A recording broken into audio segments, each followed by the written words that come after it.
नमस्कार. आज आपण माहितीचा अधिकार कायदा 2005 मधल्या एका अशा कलमाबद्दल बोलणार आहोत जे या कायद्याला एक प्रकारची महाशक्ती देतं. हो, आणि ते कलम आहे कलम 22. चला तर मग समजून घेऊया की हे कलम इतकं महत्त्वाचं का आहे. आपल्याला माहितीचा अधिकार आहे हे तर सगळ्यांनाच माहीत आहे, बरोबर? पण हा अधिकार नेमका किती ताकदवान आहे याचा कधी विचार केलाय का? म्हणजे असं समजा की एखाद्या कायद्याने माहिती द्यायला नकार दिला, मग काय होईल? याच प्रश्नाच्या उत्तरात या कायद्याची खरी शक्ती दडलेली आहे. तर कलम 22 कडे जाण्याआधी आपण एक छोटासा धंबा घेऊया. माहिती अधिकार कायद्याचा मूळ हेतू काय आहे हे पटकन समजून घेऊ. कारण एकदा का हे लक्षात आलं की मग कलम 22 किती महत्त्वाचा आहे हे अगदी सहज पटेल. तर बघा, 2005 साली आलेला हा जो कायदा आहे ना, तो एकाच मुख्य उद्देशाने बनवला गेला होता. सरकारी कामामध्ये पारदर्शकता आणणं आणि प्रशासनाला लोकांप्रती जबाबदार म्हणजे उत्तरदायी बनवणं. यामुळे झालं काय की सामान्य नागरिकांच्या हातात एक असं मोठं शस्त्र आलं ज्याच्यामुळे ते थेट शासकीय कारभारावर नजर ठेवू शकतात. आता इथून खरी गंमत सुरू होते. विचार करा, काय होत असेल जेव्हा हा नवीन सगळं काही पारदर्शक असावं असं सांगणारा कायदा जुन्या माहिती गोपनीय ठेवा असं सांगणाऱ्या कायद्यांसमोर उभं ठाकतो. म्हणजे बघा, आपल्याकडे स्वातंत्र्यापूर्वीपासूनचे ऑफिशियल सिक्रेट्स ॲक्ट सारखे अनेक कायदे आहेत. यांचा उद्देश काय? तर शासकीय माहिती गोपनीय ठेवणं. हे कायदे माहिती उघड करण्याऐवजी ती लपवून ठेवण्यावरच जास्त भर देतात.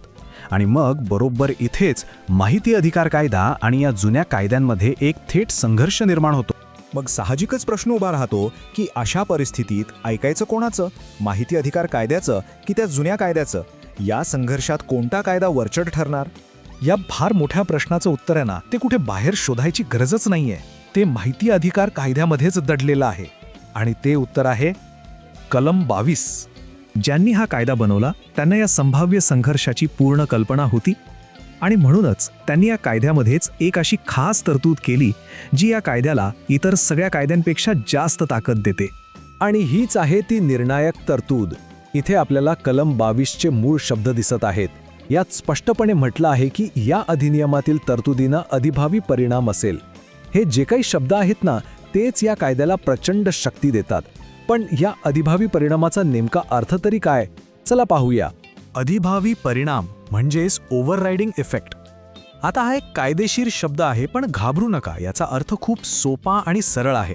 चला तो समजून घेऊया.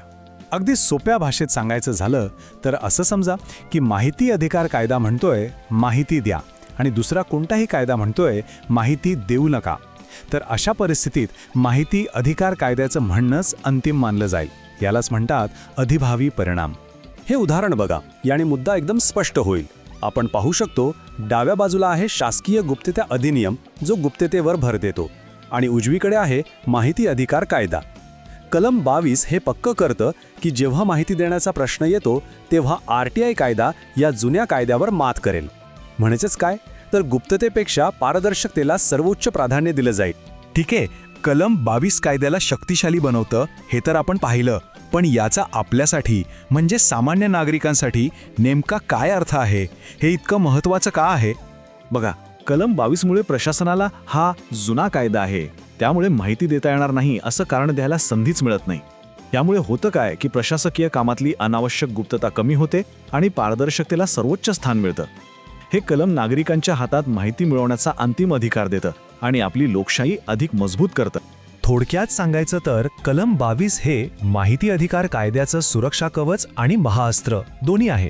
ते हे सुनिश्चित करतं की पारदर्शकतेचा आवाज कोणत्याही जुन्या गोपनीयतेच्या कायद्यापेक्षा मोठा असेल. पण गंमत अशी आहे की कलम 22 हे तर फक्त एक उदाहरण आहे. विचार करा, या कायद्यात अजून अशी कोणती शक्ती दडली असेल